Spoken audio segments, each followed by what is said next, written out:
Tumepokea taarifa mbaya ya kuondokewa na mwenzetu Mheshimiwa Waziri William Lukuvi. Amefariki asubuhi hii ghafla. Jana nimeongea naye tukiwa tunapanga mkutano wa wakuu wa mikoa leo. Tukapanga nitamaliza tukio la leo hapa niende kuongea na wakuu wa mikoa, na yeye ndo waziri anayesimamia uratibu. Asubuhi sana nikaambiwa Mheshimiwa Lukuvi amejisikia vibaya, lakini tumempeleka hospitali. Ni light touch. Nafika hapa naambiwa hali ilibadilika zaidi, ameaga dunia. Kwa hiyo haya ni mambo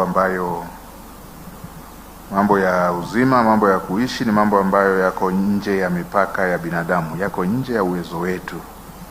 Imetokea, ni waombe tusimame kwa ukimya kwa dakika moja tumkumbuke.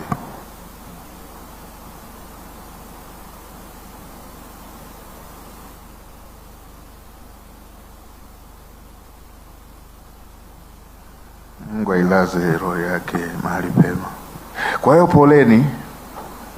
Mimi binafsi na niumiza sana kwa sababu amekuwa waziri ndani ya ofisi ya waziri mkuu, na kama ninavyowaambia tulikuwa tuna ratibu naye kikao cha leo.